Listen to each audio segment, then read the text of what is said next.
बारिश में छत पर टीवी देखने वाला मोहल्ला। तो दोस्तों, इस कहानी की शुरुआत कुछ इस तरह होती है। मोहल्ले के छत पर टीवी देखने वाला ससुराल।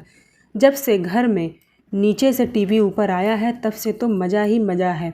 हाँ दादी, यहाँ छत पर तो टीवी देखने में बहुत मज़ा आता है। तभी बच्चे, मम्मी कार्टून लगाओ ना। हाँ मम्मी, कार्टून लगाओ ना, आज तो मैं कार्टून देखकर खाना खाऊंगा, सिंचैन देखूंगा, बड़ा फनी लगता है। अरे बहू, नागिन लगा, नागिन देखने का मन हो रहा है।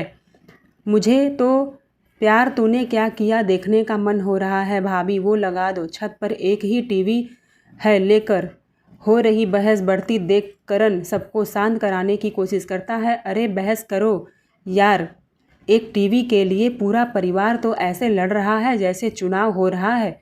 कोई कार्टून देखना चाहता है, कोई नागिन देखना चाहता है, कोई फिल्म। इससे अच्छा एक बढ़िया कॉमेडी फैमिली ड्रामा मूवी लगा दे।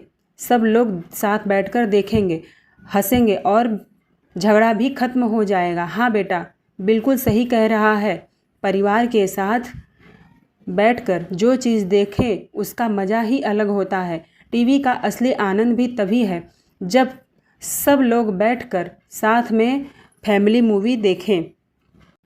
तभी बहू, ठीक है पिताजी, आज सबकी पसंद का बीच का रास्ता निकाल देते हैं। ऐसी मूवी लगाऊंगी कि सब लोग ठीक से बैठ कर के देखेंगे, जिसमें हंसी भी हो, इमोशनल भी हो और सबको मज़ा भी आए। मुस्कान टीवी पर फैमिली ड्रामा कॉमेडी फिल्म लगा देती है, तुम लोग देखो। मुझे तो यह सब बिल्कुल पसंद नहीं है। मैं तो नागिन देखने वाली थी यहाँ, लेकिन यहाँ मेरी सुनता ही कौन है। सासू माँ ऐसे बड़बड़ाते हुए वह नीचे जाने की फैसला कर लेती हैं। अरे माँ, थोड़े देर देख लो ना, मेरा मन नहीं है, मैं नागिन ही देखूंगी। पार्वती नीचे चली जाती है, जबकि बाकी सभी लोग देर रात तक छत पर बैठकर फिल्म का आनंद लेते रहते हैं। सामने वाली छत पर खड़ी सुनंदा दूर से पूरी फिल्म देखने लगती है और कह रही होती है, अरे वाह, कितना मज़ा आ रहा है इन्हें। खुले आसमान के नीचे छत पर बैठकर टीवी देखने का तो अलग ही आनंद है। हम तभी करण के पापा बोलते हैं, अरे सुनंदा जी, वहाँ दूर क्यों खड़ी हैं? अरे भाई, इधर आइए ना, वैसे भी फैमिली मूवी है, जितने लोग होंगे उतना ही मज़ा आएगा। आप सही कह रहे हैं भाई साहब। अरे भाई साहब, जब खुद बुला रहे हैं तो मना कैसे करूं। अभी आई। सुनंदा भी उनकी छत पर आकर बैठ जाती है और सब लोग मिलकर देर रात तक फिल्म देखते हैं। अगले दिन मुस्कान के घर की छत पर फिर से टीवी चल रही होती है। अरे गायत्री, जल्दी चल, देख, काली सास वाला सीरियल शुरू हो गया है, मुझे तो एपिसोड मिस नहीं करना है, सच में, चल जल्दी। दोनों बहनें सीधे मुस्कान की छत पर पहुंच जाती हैं। भाभी, हम भी यहीं बैठकर सीरियल देखेंगे। तभी मुस्कान, यहाँ खुली हवा में देखने का मज़ा ही अलग है। अरे तुम्हारे घर भी तो टीवी है ना, वहाँ क्यों नहीं देख लेती? नीचे जाने का मन नहीं करता भाभी, छत पर बैठकर ठंडी हवा खाते हुए टीवी देखने का मज़ा ही अलग है। अच्छा ठीक है, जाओ देख लो। दोनों देर रात तक वहीं बैठकर सीरियल देखती रहती हैं। मुस्कान को यह बात अच्छी नहीं लगती है, लेकिन वो कुछ नहीं कहती। कुछ दिन बीत जाते हैं। घर में नीचे निर्माण का कार्य चल रहा होता है। बच्चे पूरा दिन छत पर टीवी चलाते रहते हैं। और फिर, टीना जल्दी आ, नया कार्टून शुरू हो गया, आज तो पूरा दिन कार्टून ही देखेंगे। टीवी की आवाज़ सुनकर मोहल्ले के बच्चे और फिर बड़े लोग भी एक एक करके छत पर आने लगते हैं। अरे यहाँ तो पूरा ही सिनेमा हॉल हो गया है। छत पर टीवी देखने का मज़ा ड्राइंग रूम से 100 गुना ज़्यादा है। हवा भी मिल रही है और फिर मज़ा भी आ रहा है और मनोरंजन भी हो रहा है। माँ जी, देख रही हो ना, अब तो रोज़ यही हो रहा है। पूरा मोहल्ला हमारे यहाँ आकर बैठ जा रहा है, कभी बच्चों की भीड़, कभी बड़ों की भीड़। बहू, मैं किसी को मना नहीं कर सकती हूँ, सब अपने ही तो हैं। अब कोई खुशी से आ रहा है तो उन्हें कैसे मना करें। लेकिन माँ जी, कभी कभी प्राइवेसी भी होनी चाहिए। अगले दिन फिर पड़ोस की रिद्धिमा टीवी देखने आ जाती है। रिद्धिमा, तुम लोग जब देखो तब टीवी देखने चले आते हो, आखिर कब तक ऐसा चलेगा? तुम्हारे घर में भी तो टीवी है, अपनी छत पर क्यों नहीं लगा लेते हो? मैंने क्या कर दिया? बात समझो, रोज़ रोज़ अपना ठीक नहीं लगता है। रिद्धिमा उदास होकर अपने घर लौट जाती है। चल बेटा, फिर से मुस्कान के घर चलते हैं, आज बड़ा अच्छा सीरियल आ रहा है। तभी रिद्धिमा बोलती है, नहीं माँ, अब मैं नहीं जाऊँगी। नीतू दीदी ने सबके सामने डांट दिया, बहुत बुरा लगा मुझे। फिर क्या करें माँ, हमारे पास भी टीवी है तो उसे हम छत पर क्यों न लगा लेते हैं। वैसे भी भाभी दहेज में 56 इंची की टीवी लाई है ना, तो दूसरों के यहाँ क्यों जाएं हम। अरे वाह, ये तो बहुत बढ़िया आइडिया है बेटा। अगले दिन दोनों मिलकर 56 इंची की टीवी अपने छत पर लगा देती हैं। चल बेटा, आज नागिन यहीं बैठकर देखते हैं, अब किसी के घर जाने की ज़रूरत नहीं है। हाँ माँ। तीसरे घर की छत में प्रीति ये सब देख रही होती है। माँ जी देखिए ना, अब तो दो दो घरों की छत पर टीवी लग गई है। सच कहूँ तो छत पर बैठकर खाना खाते हुए टीवी देखने का मज़ा ही अलग है। बिल्कुल सही कह रही है बहू तू। पार्वती को के घर देखो कितना अच्छा फैमिली टाइम बिताते हैं, हमें भी ऐसा ही करना चाहिए। चलिए फिर आज हम शाम को अपना टीवी अपने छत पर लगा देते हैं। शाम होते ही प्रीति और कांता मिलकर टीवी छत पर रख देती हैं। आज से खाना यहीं भी खाएंगे और टीवी भी यहीं देखेंगे। अब तो रात को मोहल्ले वाले भी देखेंगे कि हमारे यहाँ टीवी लग गई है। एक घर ने देखा, फिर दूसरे ने, तीसरे ने, अब हर घर की छत पर एक टीवी नज़र आने लगा। अरे भाई, अब किसी के घर जाने की ज़रूरत ही नहीं है, सब लोग अपने अपने छत पर टीवी लगा लिए हैं। नाक से की जाने वाली आवाज़ सही है, देखने जाते हैं। अब किसी ने अपनी छत पर नहीं बुलाया, अगर कोई दूसरे के यहाँ जाएगा तो लोग यही कहेंगे कि अपने छत पर क्यों नहीं देख रहा है, फिर हमारी छत पर क्यों बैठे हो। यह सब देखकर मुस्कान अपनी सास के पास बैठती है। माँ जी देख रही हैं ना, हमने तो मजबूरी में टीवी छत पर रखी थी क्योंकि नीचे निर्माण काम चल रहा है, लेकिन देखिए अब तो पूरा मोहल्ला हमारी नकल कर रहा है, सब छत पर टीवी लाए हैं। बहू, इसमें बुरा क्या है, कम से कम अब हमारे यहाँ रोज़ रोज़ भीड़ तो नहीं लगेगी। पहले तो लगता था जैसे हमारी छत कोई सिनेमा हॉल हो गई है। हाँ माँ जी, यह बात तो बिल्कुल सही कह रही हैं। अगर कोई अपने परिवार के साथ अपनी छत पर बैठकर टीवी देख रहा है तो किसी के घर जाने की क्या ज़रूरत है। कुछ ही दिनों में पूरे मोहल्ले की छत पर टीवी लग चुकी होती है। अब हर घर की छत एक छोटे से फैमिली थिएटर जैसी दिखाई देने लगती है। दोपहर का समय होता है। करण ऑफिस से लंच करने घर आता है और सीधे छत पर चला जाता है। मुस्कान खाना ऊपर ही ले जाना, तभी नीचे जाने की बिल्कुल मन नहीं कर रहा है। समाचार भी शुरू हो गया है, इसलिए खुले आसमान के नीचे टीवी देखते हुए खाना खाने का जो मज़ा है वो नीचे कहाँ मिलता है मुस्कान। हाँ, बिल्कुल सही कह रहे हो बेटा। चलो पहले समाचार लगा देते हैं, आज देश दुनिया में क्या चल रहा है ज़रा वो भी तो पता चल जाएगा। जी पापा जी, पहले सबकी थाली लगा दूँ, फिर ऊपर लेकर आती हूँ। मुस्कान एक एक करके सबकी थाली लेकर सीढ़ियाँ चढ़ती है। मम्मी, मेरी थाली भी ऊपर ही दे देना, मैं नीचे बिल्कुल नहीं खाऊंगा। हाँ मम्मी, टीवी देखते देखते खाना खाने में बहुत मज़ा आता है। दोनों बच्चे ऐसे ही जिद करने लगते हैं। तुम दोनों को नीचे बैठकर भी तो खाना खा सकते हो, हर समय टीवी देखते हो। नहीं मम्मी, ऊपर खाने का अलग ही मज़ा आता है, नीचे तो बिल्कुल अच्छा नहीं लगता है। प्लीज़ मम्मी, आज ऊपर ही खाने दो ना। हाँ मम्मी प्लीज़।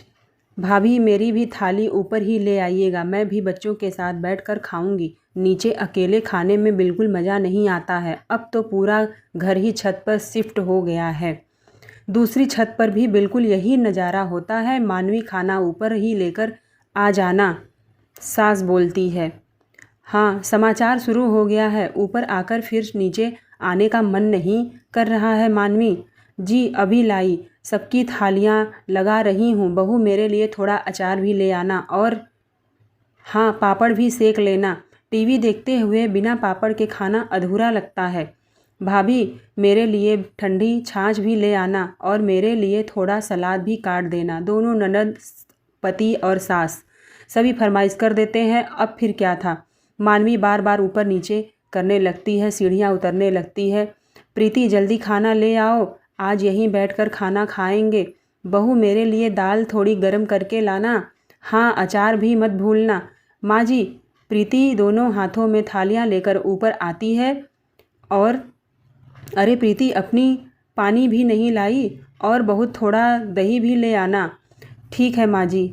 माधवी जल्दी आओ, सीरियल शुरू होने वाला है। हाँ, बस 2 मिनट में आई। बहू, खाना ऊपर ही देना, नीचे कौन खाएगा। भाभी, मेरे लिए भी प्लेट ही यहीं लगा देना। कुछ ही देर में पूरी छत पर सब लोग बैठकर टीवी देखते हुए खाना खाने लगते हैं। अब पूरे मोहल्ले की छत पर यही नज़ारा दिखाई देता है।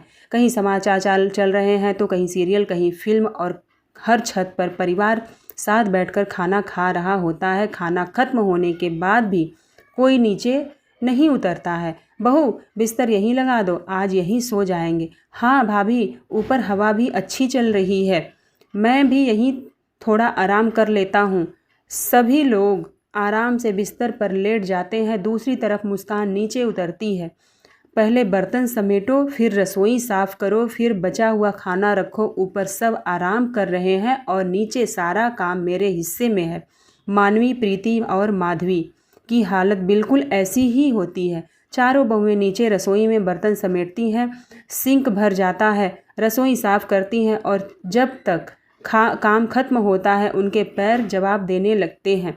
कुछ दिन के बाद तीसरे घर की बहू प्रीति एक दिन मन ही मन सोचती है, आज सबके उठने से पहले ही मैं अपने लिए बढ़िया सी कोल्ड कॉफ़ी बनाऊंगी, साथ में छत पर लेकर जाऊंगी और बैठकर अच्छे से पीऊंगी। इतने दिनों से सबकी सेवा कर रही थी, कुछ अपने लिए भी समय निकाल लूँ। प्रीति बड़े प्यार से कोल्ड कॉफ़ी बनाती है, उसमें बर्फ़ डालती है और फोम बनाती है, कुछ कुकीज़ प्लेट में सजाती है और मुस्कुराते हुए छत पर जाकर टीवी के सामने बैठ जाती है।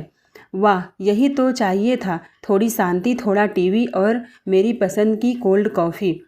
तभी, अरे वाह, मेरे लिए भी एक कोल्ड कॉफ़ी बना दो प्रीति, टीवी देखते हुए पीने में मज़ा आएगा। तभी सास, बहू मेरे लिए भी बना देना, साथ में पीने में मज़ा आता है। जी, अभी लाई। प्रीति फिर से नीचे चली जाती है, 2 और ग्लास बनाती है, ट्रे में रखकर ऊपर आती है। जब तक वापस आती है उसकी अपनी कोल्ड कॉफ़ी की बर्फ़ पिघल चुकी होती है। फिर सोचने लगती है, मैं अपने लिए 5 मिनट भी नहीं निकाल पाई। दूसरी छत पर मिताली और गायत्री टीवी देख रही होती हैं। अरे गायत्री, पॉपकॉर्न खाने का मन कर रहा है और साथ में ठंडा जूस मिल जाए तो मज़ा आ जाएगा। भाभी सुन रही हो, हमारे लिए थोड़ा पॉपकॉर्न बना दो और 2 गिलास जूस भी ले आना। अच्छा, अभी ले आई ननद जी। मानवी सोचती है कि वो अपने लिए भी 1 गिलास जूस बना ले। वो 3 गिलास जूस बनाती है, पॉपकॉर्न तैयार करती है और ट्रे लेकर ऊपर आती है।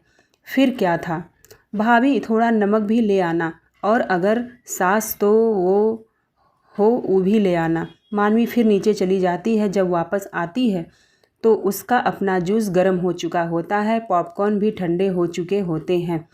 फिर मानवी पूरे दिन सब टीवी देखकर मज़े लेते हैं, लेकिन जैसे ही मैं अपने लिए 5 मिनट टाइम निकालती हूँ, किसी न किसी को काम याद आ जाता है। मेरा नाश्ता भी ठंडा हो चुका था, अब जूस गर्म हो गया। मानवी चुपचाप अपनी ठंडी पड़ चुकी प्लेट को देखती रहती है। उसके चेहरे पर मुस्कान तो होती ही नहीं है, लेकिन मन के भीतर पहली बार यह एहसास जन्म लेने लगता है कि मनोरंजन तो हो रहा है, पर बहुओं का आराम अब सबसे आखिर में ही आता है। समय बीतता जाता है। अब पूरे मोहल्ले की हर छत पर शाम होते ही टीवी चलने लगती है। कहीं फिल्म तो कहीं समाचार, कहीं सीरियल और कहीं क्रिकेट। पूरा मोहल्ला मनोरंजन में डूबा हुआ रहता है। एक दिन मोहल्ले में एक नया लड़का रहने आता है। उसका नाम प्रदीप होता है। वो शाम को छत पर टहलते हुए पूरे मोहल्ले का नज़ारा देखता है। अरे यह कैसा मोहल्ला है, हर छत पर टीवी चल रही है, कोई फिल्म देख रहा है, कोई सीरियल, न्यूज़। ऐसा तो कहीं नहीं देखा था मैंने, आज तक कहीं नहीं देखा। लगता है यहाँ रात को पूरा मोहल्ला छत पर ही रहता है। फिर जिज्ञासा में प्रदीप धीरे धीरे एक छत पर पहुँच जाता है जहाँ प्रीति टीवी देख रही होती है। ओह नमस्ते, यहाँ मैं नया आया हूँ इस मोहल्ले में, सोचा थोड़ी देर टीवी देख लूँ, यहीं बैठकर फिल्म देख लूँ। अगर आपको कोई परेशानी ना हो तो अरे अरे, ये क्या तरीका है? अपने घर जाओ और वहीं टीवी देखो। दूसरे के घर पे ऐसे कोई चलता है क्या? यहाँ कोई सिनेमा हॉल नहीं है कि जिसे मन करे आकर बैठ जाए। हमें बिल्कुल अच्छा नहीं लगता है कि कोई बिना पूछे हमारी छत पर आ जाए। कृपया अपने घर जाइए। ठीक है, माफ़ कीजिए। प्रदीप अपनी छत पर लौट जाता है। मेरे घर में तो टीवी भी नहीं है। यहाँ सब लोग रात भर मज़े से फिल्म देख रहे हैं और मैं अकेला बैठा हूँ। अगर किसी की छत की तरफ देख लूँ तो लोग चोर समझेंगे। आखिर मैं क्या करूँ तो क्या करूँ? वो इधर उधर झाँक कर दूसरी छत पर रही फिल्मों को देखने की कोशिश करता है। अरे कौन है वहाँ? हमारी छत की तरफ क्या देख रहे हो? कोई चोर वोर तो नहीं हो? अरे नहीं नहीं, मैं कोई चोर नहीं हूँ। मैं प्रदीप बिना कुछ बोले वापस अपनी छत पर टीवी देखने चला जाता है। अगले दिन प्रदीप बाज़ार से एक प्रोजेक्टर खरीद कर लाता है। जब टीवी नहीं है तो क्या हुआ? अब पूरी दीवार ही मेरी स्क्रीन बनेगी। अब देखता हूँ कौन मुझे देखने से रोकता है। रात होते ही वो मोबाइल को प्रोजेक्टर से जोड़ता है और फिर अपनी छत पर ही बड़ी सफ़ेद दीवार पर फिल्म चला देता है। कुछ ही सेकंड में पूरी दीवार विशाल स्क्रीन चमकने लगती है। अरे ये देखो, कितना बड़ा स्क्रीन है। हाँ, हमारी टीवी तो इसके सामने खिलौना लग रही है। अरे वाह, यह तो बिल्कुल सिनेमा जैसा लग रहा है। सभी छत पर बैठे हुए ये सब देखने लगते हैं। चलो थोड़ी देर वहीं से फिल्म देखते हैं। धीरे धीरे कई लोग प्रदीप की छत पर तरफ बढ़ने लगते हैं। तभी प्रदीप बोलता है, रुक जाइए, कोई भी यहाँ आने की कोशिश मत करिएगा। अरे बेटा, हम तो बस फिल्म देखने आए थे। देखिए, जब मैं पहली बार आपकी छत पर गया था तब मुझे क्या कहा गया था? अपने घर जाओ, दूसरे की छत पर मत आओ। आज वही बात मैं भी कह रहा हूँ। जिस दिन मैं अकेला था उस दिन मुझे कोई नहीं देखने दिया। जैसे ही मैं अपना प्रोजेक्टर लगाया सब लोग यहाँ भीड़ बढ़ाने आ गए। सब लोग कृपया करके अपने अपने घर जाइए, मैं अपनी फिल्म अकेले ही देखूँगा। सब लोग एक दूसरे का चेहरा देखने लगते हैं और फिर चुपचाप लौट जाते हैं। और प्रदीप मोबाइल से ऑनलाइन एक बड़ा पिज़्ज़ा ऑर्डर करता है। कुछ ही देर में डिलीवरी वाला पिज़्ज़ा देकर चला जाता है और फिर अब प्रदीप आराम से बैठ करके अपना पिज़्ज़ा खाता है और मूवी देखता है। वहीं दूसरी तरफ हर घर की बहुओं की हालत दिन पर दिन खराब होती जा रही थी।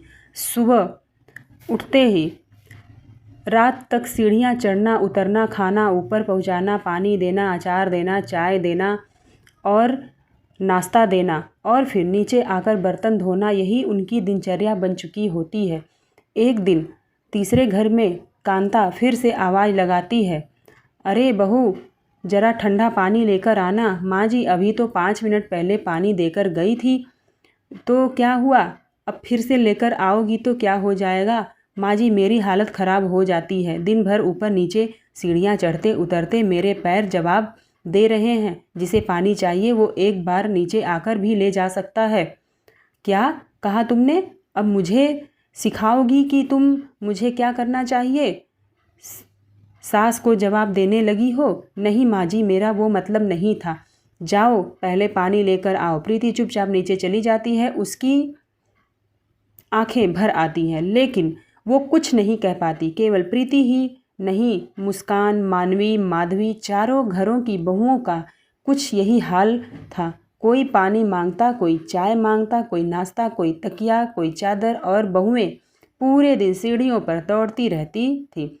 एक दिन दोपहर मोहल्ले की सभी सासें एक छत पर बैठकर बातें कर रही होती हैं।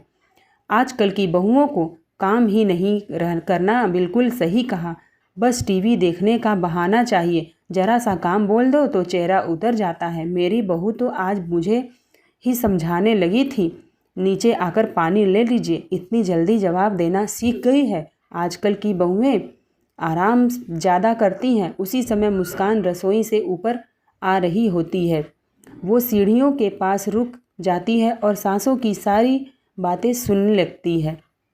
वाह, सुबह से रात तक हम ही खाना बनाते हैं, हम ही ऊपर पहुंचाते हैं, हम ही बर्तन धोते हैं, साफ़ करते हैं, हम ही रसोई संभालते हैं और ऊपर से कहा जा रहा है कि बहुएं बस टीवी देखती हैं। यह कैसा न्याय है। मुस्कान की आंखें नम हो जाती हैं। उसी समय दूसरी तरफ मानवी, प्रीति और माधवी अपने अपने घरों में बिल्कुल यही सोच रही होती हैं।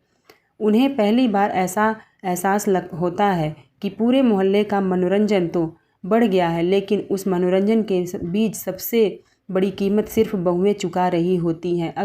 मंडी में पूरे मोहल्ले की बहुएं एक साथ मिलती हैं। अरे मानवी, तेरे चेहरे की हालत देखकर लग रहा है कि तू भी मेरी तरह बिल्कुल थक चुकी है। सुबह से रात तक सीढ़ियाँ चढ़ो उतरो, खाना ऊपर ले जाओ, पानी ऊपर ले जाओ, अब तो पैर जवाब दे रहा है। बिल्कुल सही कह रही हैं। हमारे घर में किसी को यह तक नहीं दिखता कि मैं कितनी मेहनत करती हूँ। सबको बस टीवी के सामने बैठना, किसी को मेरी तकलीफ़ नहीं नज़र आती है। मेरे घर में भी यही हाल है। मैं अगर 5 मिनट बैठ जाऊँ तो सबको अपना काम याद आ जाता है, लेकिन मैं जब घंटों सीढ़ियाँ उतरती चढ़ती हूँ तो किसी को मेरी चिंता नहीं होती है। सच कहूँ तो अब लगता है कि अगर हमने इन्हें नहीं सबक सिखाया तो हमें ये लोग एकदम नहीं छोड़ेंगे।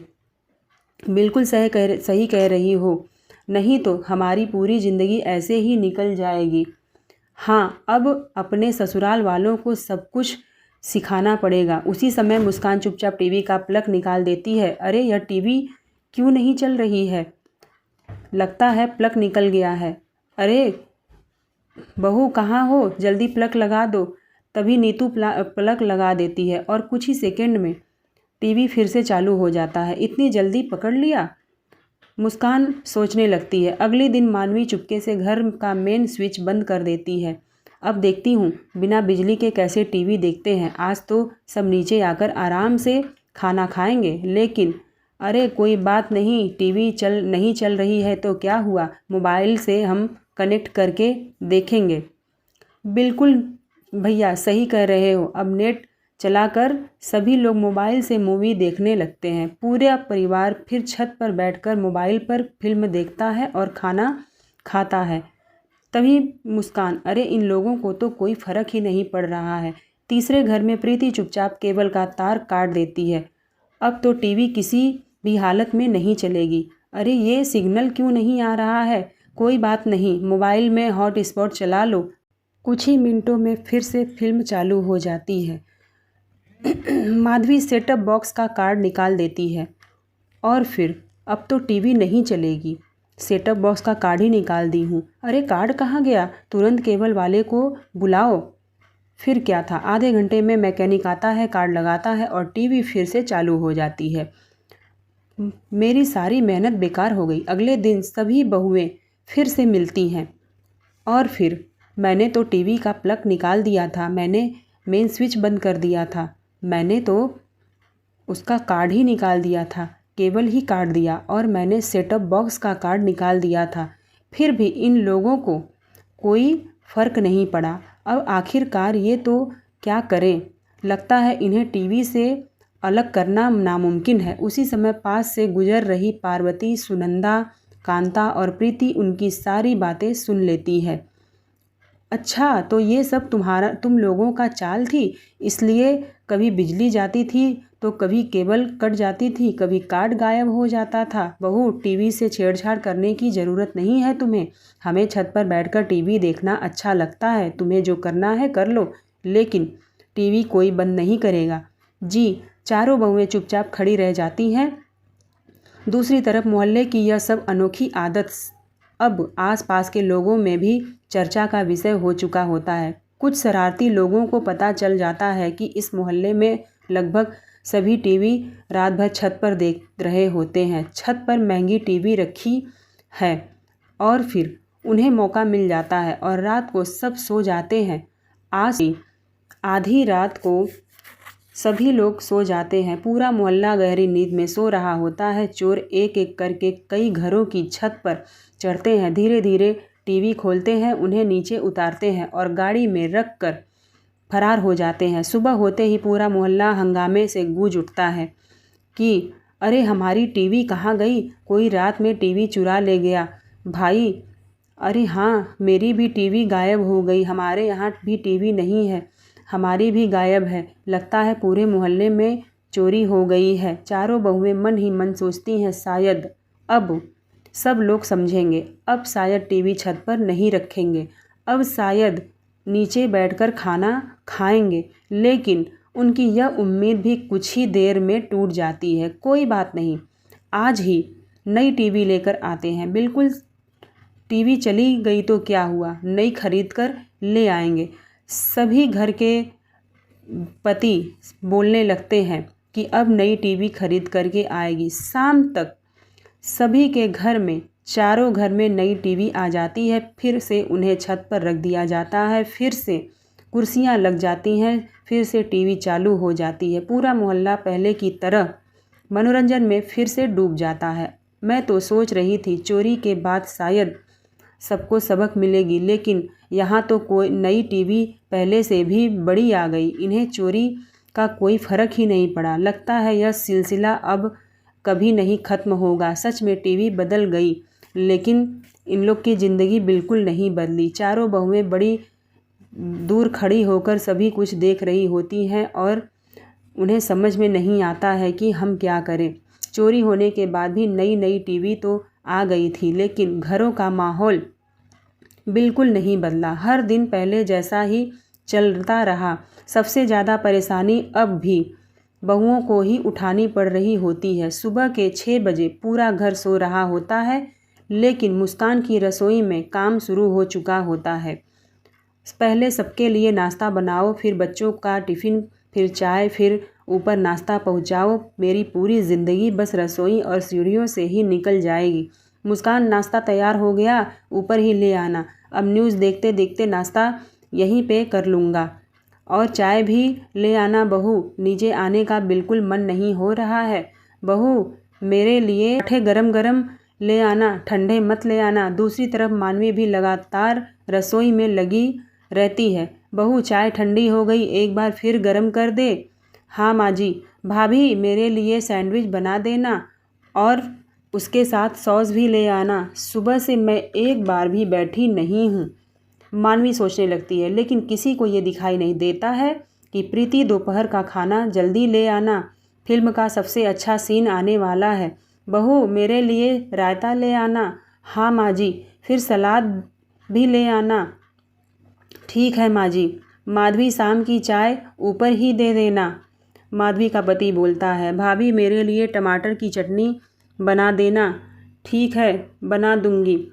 ऐसे ही यही सब सिलसिला चल रहा होता है। सुबह का नाश्ता, दोपहर का खाना, शाम की चाय, रात का भोजन। पूरा दिन बहुएं रसोई और छत के बीच दौड़ती रहती थी। दूसरी तरफ ससुर रात का भोजन, वहीं पर बड़ों के साथ बच्चे भी आराम से टीवी देख रहे होते हैं। तभी मानवी बोलती है, बेटा थोड़ा नीचे भी बैठकर खाना खा लिया करो, टीवी देखते हुए मज़ा आता है। मम्मी, बच्चों ने भी अब माँ की बात सुनना लगभग बंद कर दी थी। टीवी चोरी होने की घटना के बाद पूरे मोहल्ले में डर बैठ गया था कि अगर फिर चोरी हो गई तो इस बार कोई पक्का इंतजाम करना पड़ेगा। हाँ, सही कह रहे हैं, क्यों ना लोहार को बुलाकर लोहे का मजबूत केस बनवा ले। बिल्कुल, टीवी उसी के अंदर रहेगी, बाहर से कोई हाथ भी नहीं लगा पाएगा उसे। अगले दिन पूरे मोहल्ले में लोहार बुलाया जाता है और भैया ऐसा मजबूत लोहे का केस बनाऊंगा कि कोई चोर लाख कोशिश कर ले, टीवी निकाल ही नहीं पाएगा। आगे मोटा कांच रहेगा जिससे आराम से टीवी भी दिखाई देगी और पूरा केस छत में मजबूती से बांध दिया जाएगा। बस यही चाहिए था। कुछ ही दिनों में हर छत पर लोहे का बड़ा सा केस लग जाता है। अंदर टीवी रखी होती है, बाहर ताला लगा दिया जाता है। ऐसे ही सभी लोग अपने अपने टीवी को सेव कर लेते हैं। कई दिन तक सब कुछ सामान्य चलता रहता है। हर शाम हर छत पर टीवी चलती रहती है और फिर एक दिन पूरा मोहल्ला फिर से मनोरंजन में डूब जाता है। एक दिन दोपहर का समय होता है। सभी पति ऑफिस जा चुके होते हैं, नंदे कॉलेज गई होती हैं, बच्चे स्कूल में होते हैं। चारों सासें खाना खाकर अपने अपने कमरे में आराम से सो रही होती हैं। बहुएं नीचे रसोई में रात के खाने की तैयारी कर रही होती हैं। तभी अचानक शाम को काले बादल छा जाते हैं। अरे इतनी तेज़ आंधी, लगता है बहुत तेज़ से बारिश आने वाली है। छत पर टीवी रखी हुई है। माँ जी, ओ माँ जी कहाँ हैं? बारिश होने लगी है। पहले कि कोई ऊपर पहुँच पाता, मूसलाधार बारिश शुरू हो जाती है। कुछ ही मिनटों में इतनी तेज़ बारिश होती है कि पूरी छत पर पानी भर जाता है। लोहे के केस के अंदर भी किनारों से पानी घुसने लगता है। धीरे धीरे टीवी के अंदर पानी भर जाता है। चारों घरों में टीवी पानी में डूब जाता है। अरे टीवी में पानी भर गया, जल्दी ऊपर चलो, ताला भी नहीं खुल रहा है। हे भगवान! शाम को सभी पति ऑफिस से लौटते हैं, छत पर पहुंचते हैं, तब देखते हैं सबके चेहरे उतर जाते हैं। अरे यार, ये क्या हो गया? पूरी टीवी के अंदर पानी भर गया है। अरे इतना पानी कैसे चला गया इसके अंदर? जल्दी निकालो, शायद अभी चल जाए। मैं भी चेक करता हूँ। जैसे ही टीवी का प्लग लगाया जाता है, ठीक तेज़ से आवाज़ के साथ स्पार्क निकलता है, शॉर्ट सर्किट हो जाती है, धुआं निकलने लगता है। अरे जल्दी प्लग निकालो। अरे पूरी टीवी जल गई, हमारी भी धुआं से धुआं निकलने लगी। इतने पैसे लगाकर टीवी खरीदी थी, अब फिर से बेकार हो गई। कुछ ही देर में पूरा मोहल्ला अपनी छतों पर इकट्ठा हो जाता है। हर घर की कहानी एक जैसी थी। कहीं टीवी जल चुकी थी तो कहीं स्क्रीन बंद हो चुकी थी, कहीं से धुआं निकल रहा होता है। पहले चोरी में नुकसान हुआ, बारिश ने बर्बाद कर दिया। इतनी महंगी टीवी थी, बारिश में ख़त्म हो गई। लगता है किस्मत ही खराब चल रही है। अब फिर से नई टीवी खरीदनी पड़ेगी। चारों बहुएं एक दूसरे की तरफ देखती हैं। उनके चेहरों पर दुख भी था, लेकिन कहीं न कहीं यह सवाल भी था कि क्या अब इतने नुकसान के बाद घर वाले समझेंगे कि हर चीज़ का सही स्थान घर के अंदर होता है, या फिर एक बार फिर नई टीवी खरीद कर उसे भी छत पर रख दिया जाएगा? इस सवाल का जवाब अभी किसी के पास नहीं था, लेकिन पूरे मोहल्ले में एक बार फिर से हजारों रुपए का बड़ा नुकसान सबकी आंखों के सामने खड़ा था।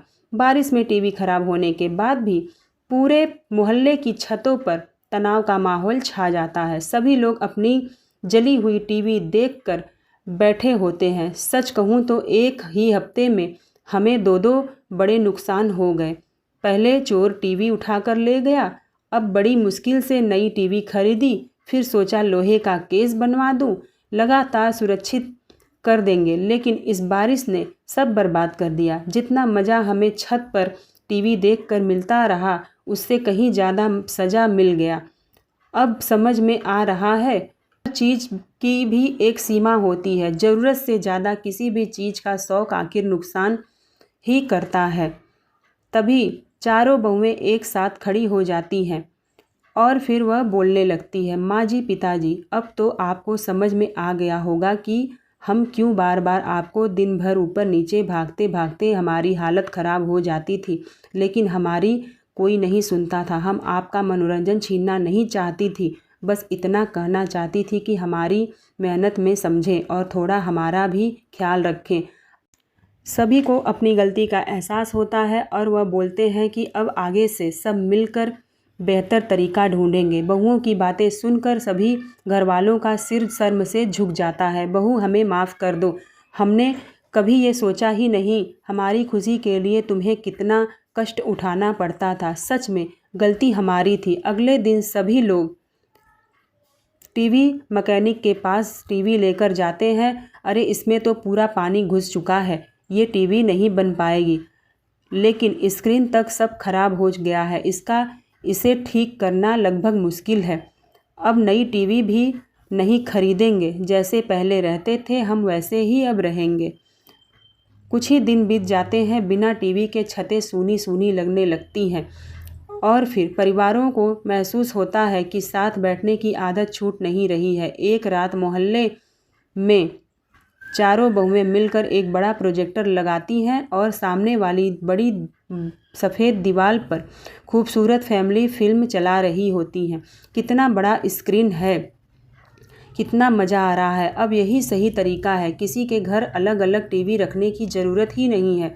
आज पूरा परिवार छत पर बैठकर, पूरा मोहल्ला, यही असली परिवार का माहौल है अब, जबकि छत पर टीवी देखने का मज़ा ही कुछ और है।